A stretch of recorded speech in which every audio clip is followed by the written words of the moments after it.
Hello, my amazing children. This is Grandma Carla, and I am back with Hank the cow dog. And we're reading The Case of the Mysterious Voice. And we are on Chapter 4, The Police Arrive. Are you still with me? Good. Grab hold of something solid. It was Chief Deputy Sheriff Bobby Kyle. Uh-oh. When the sheriff deputy shows up, it usually means trouble. When he stepped out of his car, Slim said, "Now, Bobby, if this is about that last overdraft on my bank account," the deputy laughed. "Don't worry. I was just passing through the country and thought I'd stop by and see how y'all are doing. Well, we're hot and dry, and I've been demoted to yard boy and babysitter." He jerked his thumb toward Alfred. "Me and Button were just having a seminary on cats and water."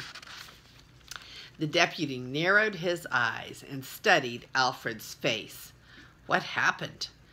"Well, he offered to give the cat a bath, and I guess old Pete took a dim view of that." The deputy nodded. Cats.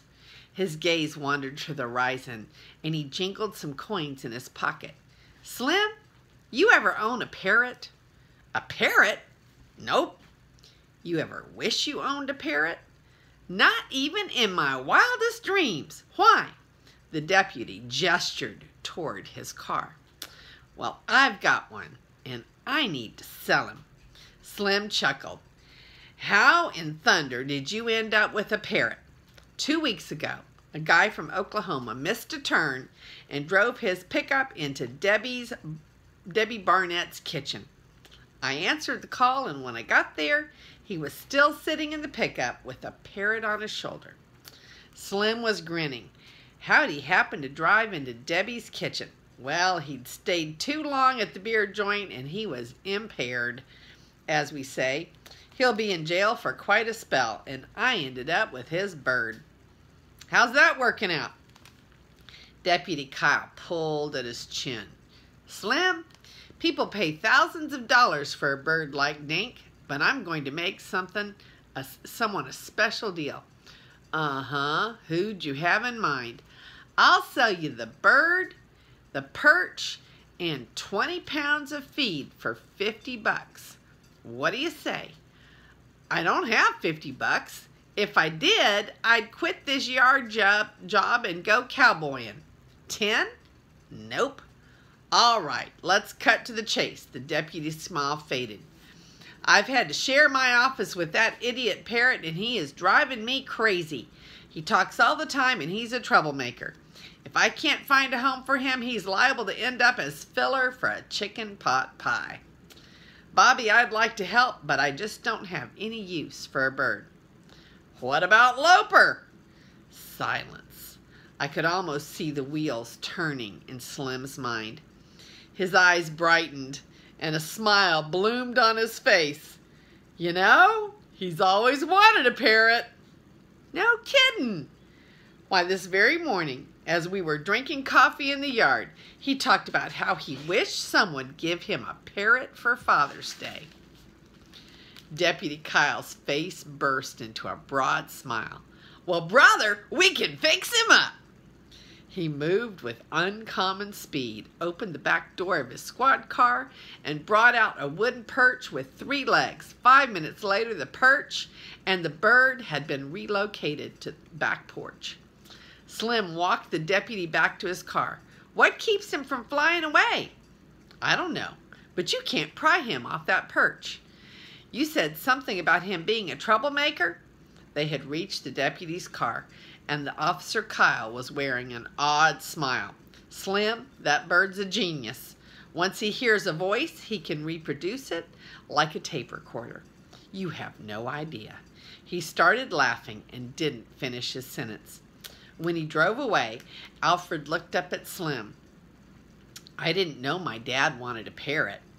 "Yes, well, he didn't know it either, but I think he'll be thrilled." Alfred gave his head a shake. "That doesn't sound like my dad." Chuckling to himself, Slim went back to his mowing and put Alfred to work picking up sticks and branches in the yard. "Me? I figured I might as well meet the new bird and give him a little introduction to life on my ranch. It's something we try to do anytime a rookie shows up on the place. We call it orientation, and we found that 10 minutes of good orientation can save days of trouble on the other end. I swaggered up to the yard gate and studied the new guy. He was big for a bird, about the size of your average pigeon, but with a long tail and a huge curved beak, weird reddish eyes, and feathers that had every color in the rainbow: red, green, yellow, and orange. He stood on the wooden perch, cocked his head, and stared at me with one of those weird eyes. My name is Hank the Cow Dog. I'm head of the ranch's security division.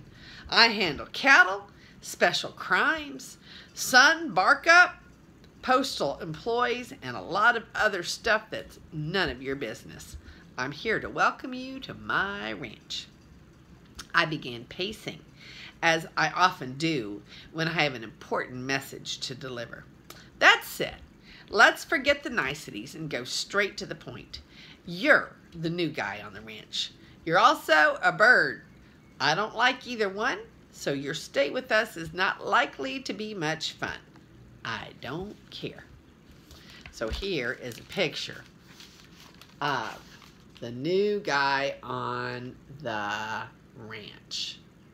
And he is giving the old eye.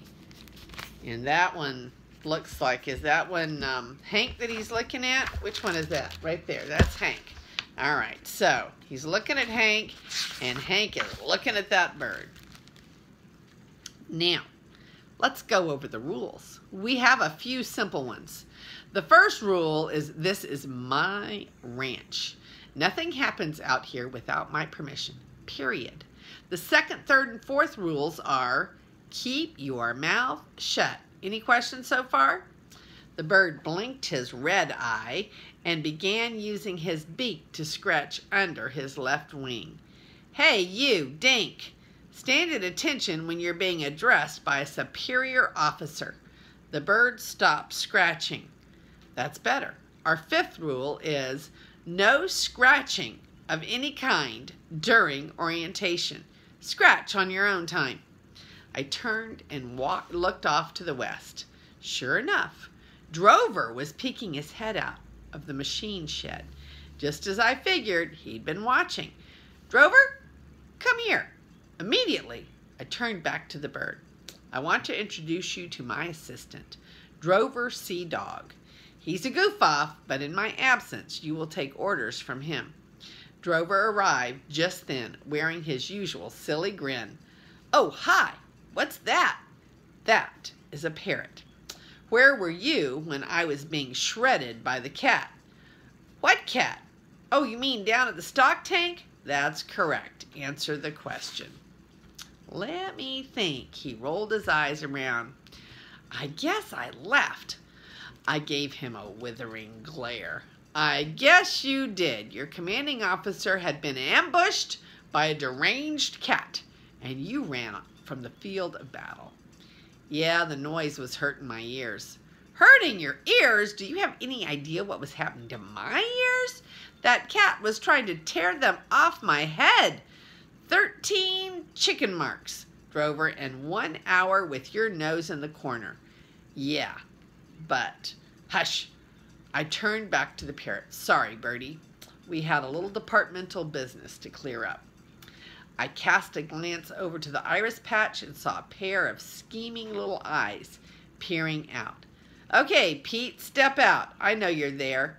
A moment later, the little creep oozed out into the light of day and began rubbing on the side of the house. Well, well, it's Hanky the Wonder Dog. How nice to see you again. We ought to go swimming sometime, hee. He looked up at the parrot and batted his eyes. My, what a pretty bird. I turned to Dink. That's Pete, the local cat. He loves birds, but not for any reasons that should make you happy. He's not very smart, but if you get off that perch, he'll eat you. I'm sorry to put it that way, but you might as well. Now the bird was standing on one leg and pecking at his foot. Hey, rookie, don't scratch your feet during my lecture. In a squawking voice, the bird said, "Polly, want a cracker?" Drover was amazed. Oh my gosh, he can talk. He's a parrot, son. They don't actually talk. They repeat meaningless phrases. Yeah, but who's Polly?